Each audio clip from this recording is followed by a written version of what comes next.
Hello friend, कैसे हैं आप सब लोग। आज की वीडियो में करेंगे एरिया ऑफ प्लेन फिगर के क्वेश्चंस। बढ़ते हैं अपनी मंजिल की ओर और इसमें करते हैं कुछ नए प्रश्नों को। पहला क्वेश्चन है, if the side of A square be increase by 50%, find the percent increase in area. एक स्क्वायर है, सही है। ये सब जानते हैं कि स्क्वायर की सभी साइडें कैसी होती है, बराबर होती हैं। लेट कर लेते हैं, लेट साइड कर लें इसकी हम एक्स मान लें। तो सभी साइडें एक्स एक्स की होंगी ना, क्योंकि सभी बराबर होती हैं स्क्वायर की सभी साइडें, चारों साइडें। उसका एरिया क्या होता है? एरिया ऑफ स्क्वायर होता है साइड का स्क्वायर, यानी एक्स का स्क्वायर। ये हमारा एरिया है। कब? जब साइड उसकी एक्स होती है। अब वो कह रहे हैं इसी साइड को ना, ये उसकी साइड दे रखी है, इसको बढ़ा दो, इंक्रीज बाई 50%, 50% बढ़ा दो।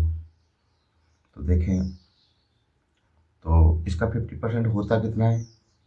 50% ऑफ एक्स यानी 50 मल्टीप्लाई एक्स अपॉन 100, ठीक है ना। 50 दूनी 100, एक्स बटे 2, ये होता है 50%। अब इतनी बढ़ गई तो न्यू साइड क्या हो जाएगी हमारी? न्यू साइड हो गई हमारी, एक्स तो थी तो ये और बढ़ गई इतनी, तो प्लस कर देंगे ना। 2x और एक एक्स कितना हो गया? 3x upon 2। ये साइड आ गई। अब ये साइड आ गई नई हमारी, तो नया एरिया क्या होगा? New area. New area side square, side हमारी कितनी है? 3x अपॉन 2 का स्क्वायर कर दो। साइड स्क्वायर होता नहीं होता है, तो 3 का स्क्वायर दोगे 9x स्क्वायर और 2 का स्क्वायर 4। ये नया एरिया आ गया। अब वो कह रहे हैं भैया पुराना एरिया तो आपका ये है, नया एरिया आपका ये है, ये कितना बढ़ गया? तो पहले इसमें से घटा के देख तो ले, बढ़ कितना गया। तो आप लिखेंगे इंक्रीजिंग इन एरिया। तो 9x स्क्वायर अपॉन 4 में से माइनस कर देंगे एक्स स्क्वायर, इसमें 1 लेंगे तो क्या हो जाएगा? देखो, 9x स्क्वायर, 4 यहाँ पहुँचेगा, 4x square upon 4। 9x square में से 4x स्क्वायर को हम घटाएंगे तो कितना आएगा? 5x square upon 4। इतना हमारा इंक्रीज हो गया है एरिया। अब कितना परसेंट है? परसेंट निकाल देते हैं, कोई दिक्कत नहीं है।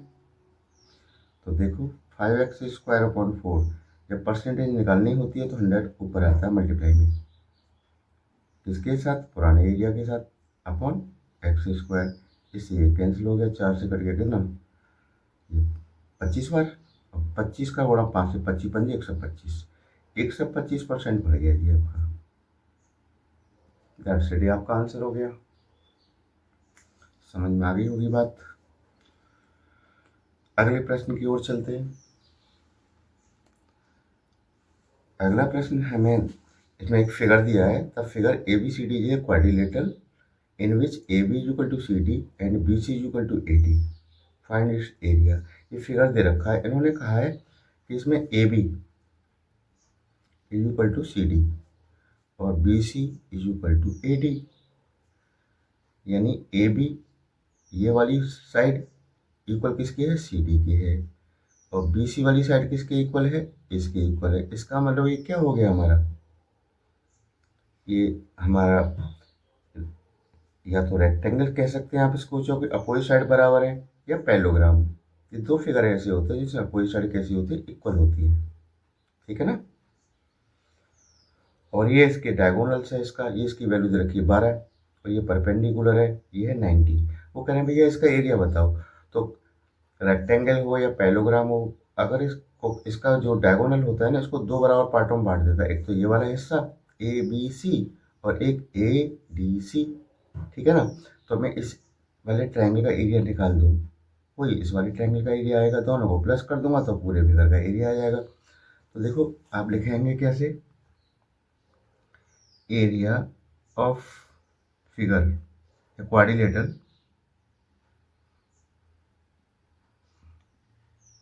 Is equal to area of triangle A B C plus area of triangle ADC. तो इसका मैं निकाल सकता हूँ एरिया ऑफ ट्रायंगल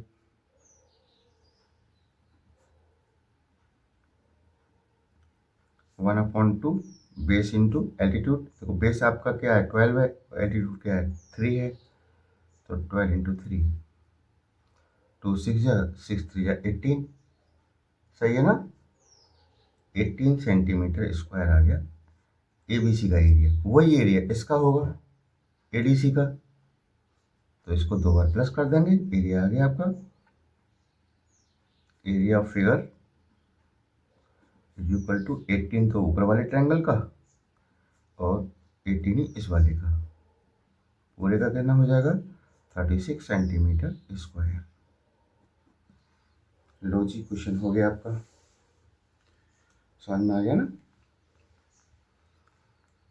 अगला क्वेश्चन देखते हैं, देखिएगा। What is the area of the given rhombus ABCD if AC is equal to 6 centimetre and BE equal to 4 centimetre. AC यानी ये हमारी साइड दे रखी है, ये है 6 सेंटीमीटर की, ये वाली साइड, इसका डायगोनल है।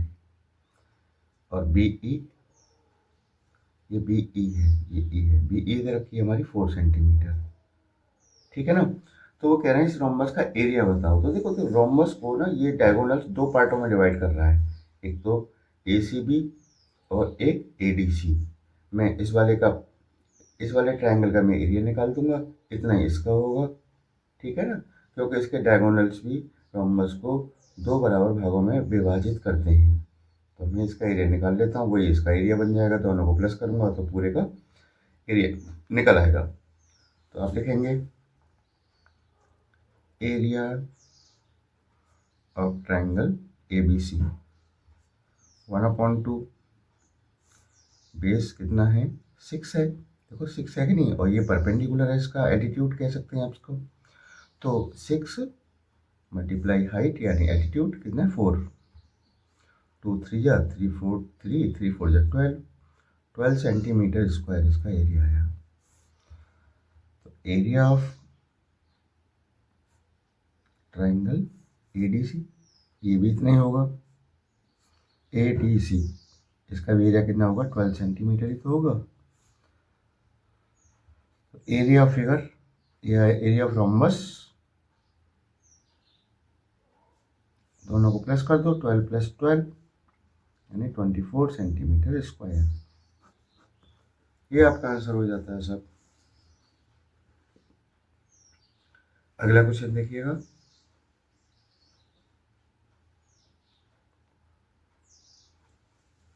The area of parallelogram is 60 centimetre square. तो जो कह रखा है उन्हें लिख लो, एरिया ऑफ पैरेललोग्राम ऐसे लिख लेते हैं शॉर्ट में, ये हमें दे रखा है 60 centimetre square and one of its altitude, और इसका एक एल्टीट्यूड हमें दे रखा है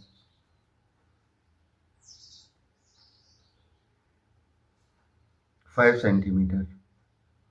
क्रॉसपॉन्डिंग साइड पूछ रहे हैं इसकी एक साइड। देखिएगा, ये हमारा पैरेललोग्राम है मान लें,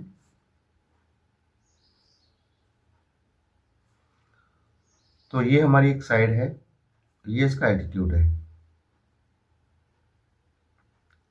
जो 90 पे आके मीट करता है, ये 5 सेंटीमीटर का है, और ये साइड हमें पूछ रहे हैं, साइड हमें निकालनी है, ठीक है ना। तो इसका फॉर्मूला हमें पता होगा तो हम आसानी से निकाल लेंगे। एरिया पैरेललोग्राम होता क्या फॉर्मूला इसका, बेस यानी साइड, बेस कह सकते हैं साइड कह सकते हैं, बेस इंटू एल्टीट्यूड। एरिया हमें दे रखा है 60, बेस यानी साइड हमें नहीं पता, ये भी हमें निकालनी है साइड, एल्टीट्यूड पता है 5 है, तो यहाँ से ए बी आपकी आ जाएगी कितनी 5 डिवाइड में जाएगा इसके 12 बार, तो हमारी ये तो होगी corresponding side 12 centimetre. That's it, answer हो गया इसका। नेक्स्ट देखिएगा।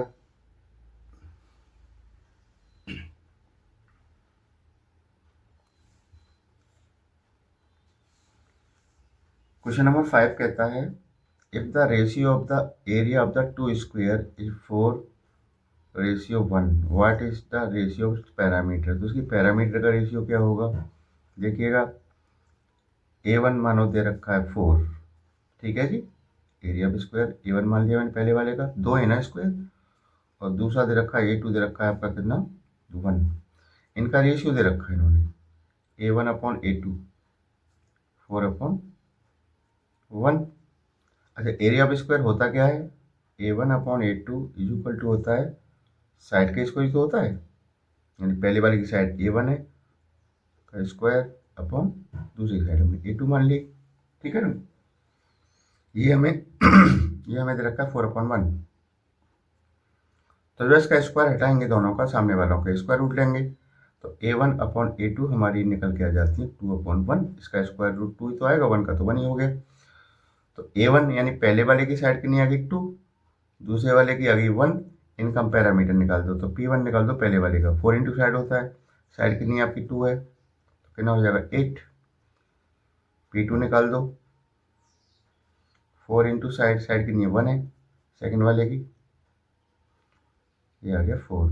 इनका रेशियो निकाल दो, P1/P2 कर दो, यानी 8/4, 4 1 जा 4, 4 2 जा 8, यानी P1 रेशियो P2 2:1। बस समझ में आ गई, ये दोनों की पैरामीटर का रेशियो हो जाता है। यही हमारा आंसर हो गया, सही है ना। और करते हैं क्वेश्चन।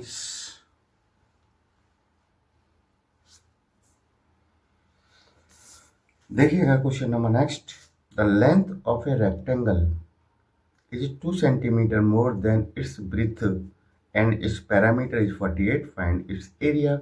एक रेक्टेंगल है,